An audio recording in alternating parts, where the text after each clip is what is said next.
It's nuts. Look at a map.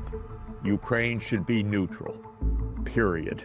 So this is quite an interesting point. What happened instead, despite the commitment made very clearly by Germany and the United States in 1990, was that NATO expanded. And ultimately, this led to the ongoing war in Ukraine. So why did that happen? We want Europe to be protected still by the United States, even though there was no evident or any real threat at the time. There could be no more Soviet invasion. There was no Soviet Union. Russia was absolutely looking inward at internal restructuring and reform. It was dismantling the military-industrial complex. I know that. I was there. I saw that. That wasn't a gimmick. That was a reality.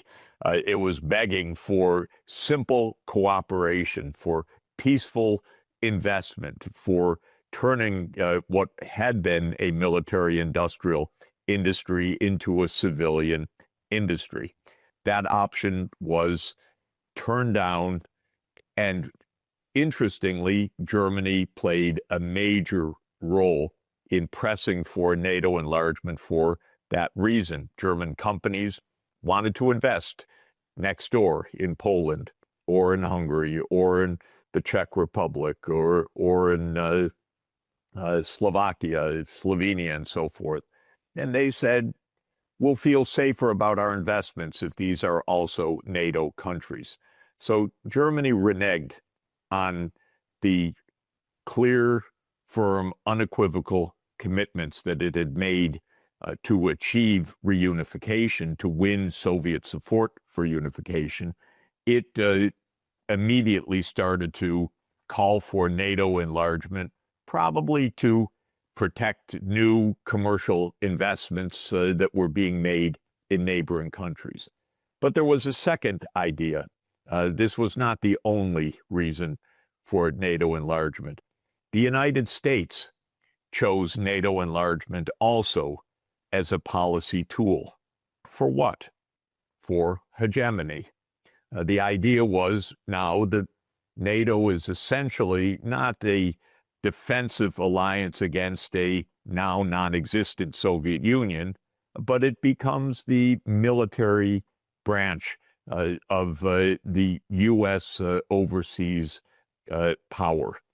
And so NATO enlargement became part of the new unipolar world that American strategists decided that they would create with the fall of the Soviet Union. The Russians were really peeved as NATO started to enlarge, but it came in three waves, which we should understand. When the first wave of NATO enlargement came in 1999 with Hungary, Poland, and the Czech Republic, and really pushed by those three countries as well, by Václav Havel and others, who also wanted the NATO protection. The Russians swallowed hard. They were in a weak position. This was still a long way from their borders. They were unhappy. They thought they had been cheated, which they had been, but they went along with the NATO enlargement in this first wave. And when President Putin became president, he was not antagonistic to Europe or to the United States. And famously, he explored Russia actually joining NATO and then found that, no, you don't understand. NATO's against you. This only became apparent later on. The second wave of NATO enlargement brought NATO to Russia's borders in the North Sea, in the Baltic states. So the wave in 2004 was 7 states, Latvia, Lithuania, and Estonia in the Baltic region, Slovenia and Slovakia, Bulgaria, and Romania. This was also now real national security. The Black Sea was being now taken by NATO. The Baltic states were being taken by NATO. And this 2004 expansion came in the wake of America's withdrawal from the Anti-Ballistic Missile Treaty in 2002, which I think really shook the ground, because now the nuclear balance was being undone by the United States as the U.S. unilaterally walked away from the Anti-Ballistic Missile Treaty. So 2004 was really a very, very bad expansion, and it put Russian backs up tremendously. And that's when they said, don't you dare come further. That's when President Putin said at the Munich Security Conference in 2007, enough. You've cheated, you've reneged, but don't come further.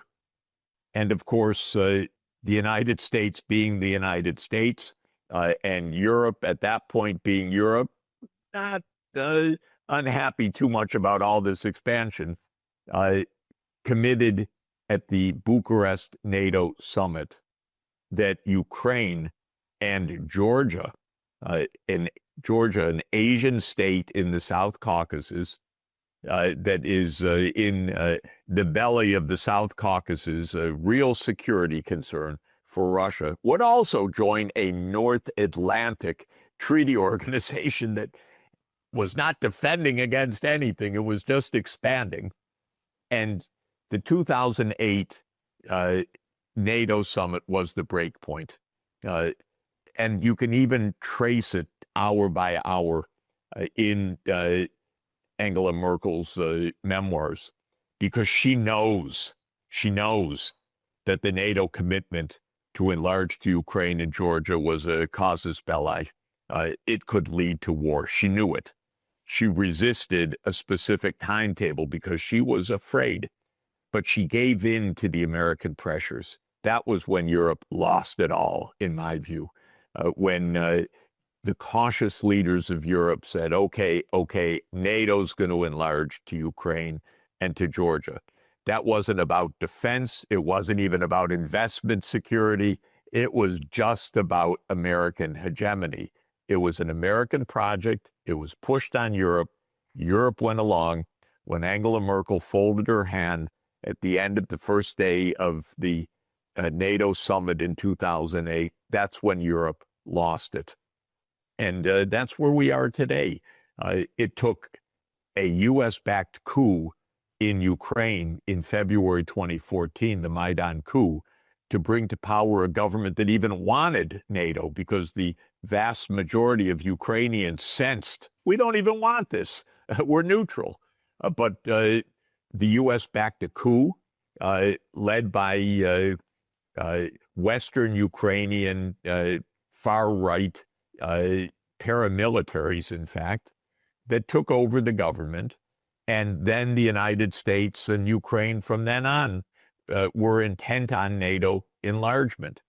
By the time the United States lost interest in this project, by the way, because Russia stood up to it and fought back and said, no, NATO's not going to enlarge to Ukraine, the Europeans now take this as their grand project. And this comes back to your opening remark, that Europeans are talking about a military alliance that includes Ukraine. Well, if they do so, they're just meaning war with Russia. It's nuts. Look at a map. Ukraine should be neutral, period. This is the way to peace. And the Europeans are rejecting that for God knows what mindset reason.